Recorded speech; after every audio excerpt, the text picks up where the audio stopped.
Richard, você pontuou duas coisas aí super importantes, né? Uma é a questão do fiscal, do ponto de vista, vamos lá, defensivo. Então, a gente pensando em como que o Congresso poderia atacar o problema do déficit ampliado que a gente teve nessa crise do coronavírus, em que antes a gente estava falando de uma projeção de déficit ali entre 90 e 60 bilhões, e a gente acabou indo para 1 trilhão de déficit nesse ano, deve ultrapassar isso aí, se não nesse ano, se pegar a soma dos 2 anos, a gente vai ficar alguma coisa perto disso, e a gente em cima disso tem uma situação onde esse 1 trilhão, que era o que a gente tinha economizado, economizaria em 10 anos com a reforma da Previdência, a gente acabou desperdiçando todo esse impacto fiscal já no ano de 2020. Então, olhando primeiro para o lado defensivo, as questões do teto, qual que é a sua sensibilidade aí, vocês que tem gente acompanhando o judiciário, tem gente acompanhando o Congresso, tem gente acompanhando o Executivo, o que vocês estão sentindo que é o desenho, mais ou menos, que o Congresso está pensando do ponto de vista do teto de gastos,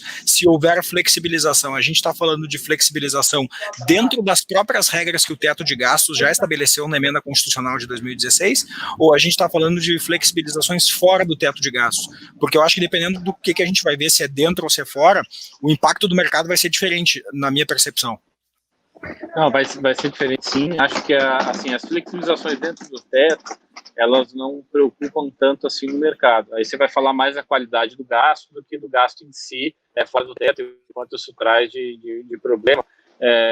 Eu acho, por exemplo, que essa discussão que a gente vê lá em Brasília, de que, olha, se a gente conseguir reforçar o teto aqui, depois criar um programa social, ela tem seu sentido, pelo menos tem só a maioria possível, é fácil de vender, se o executivo apostar nisso. Isso dentro do teto, o mercado não reagiria tanto, porque você está tendo a âncora, né?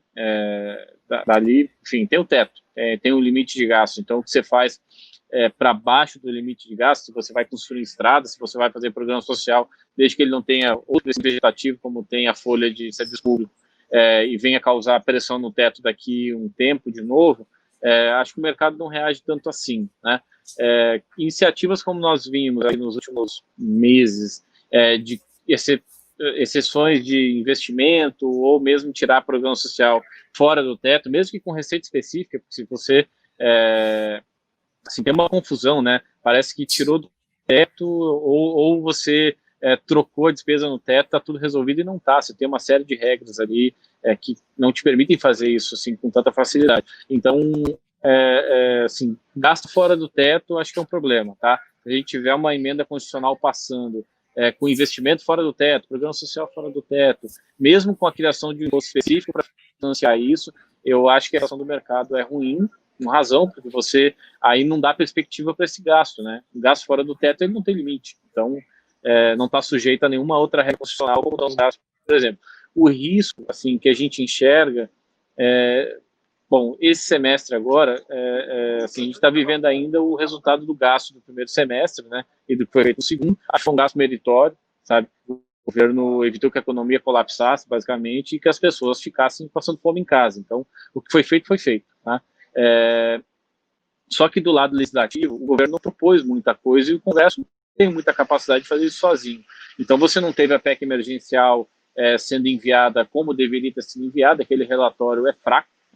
Eu, pessoalmente, comemorei não ter sido votado, porque você ia gastar tempo votando um relatório ruim que ia dar o argumento no ano que vem para alguns parlamentares dizerem, olha, já votamos a PEC emergencial, vamos para a próxima. E aí o problema nem ia estar nem meio resolvido. Tá?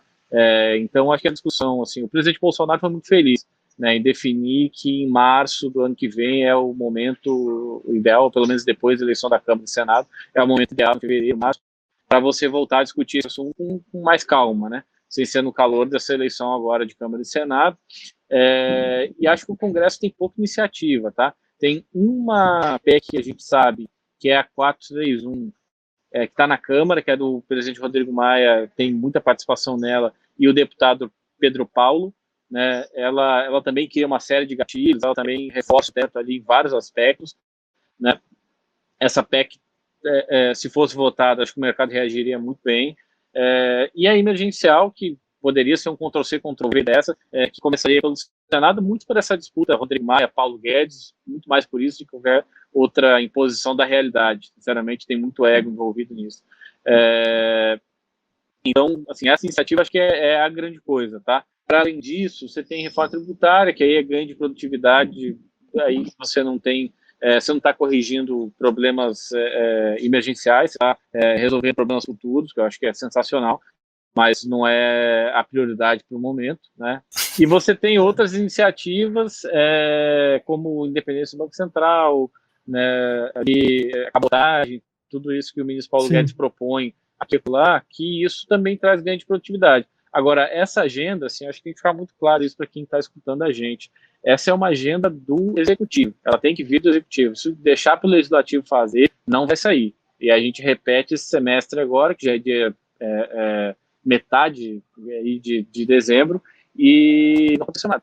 Né? Isso não pode se repetir no semestre que vem, porque aí o cenário é muito ruim. Aí eu acho que o mercado no segundo semestre do ano que vem reage muito mal a isso. Não acho que vai acontecer, tá? O governo está plenamente ciente do que está acontecendo, tem muita gente no Congresso que também sabe que a questão fiscal é muito urgente. Agora, tem uma coisa, assim, Brasília está resolvendo seus problemas. Então tem eleição da Câmara, eleição do Senado, depois vai ter eleição para as comissões, e aí depois disso Brasília vai passar a resolver os problemas do Brasil.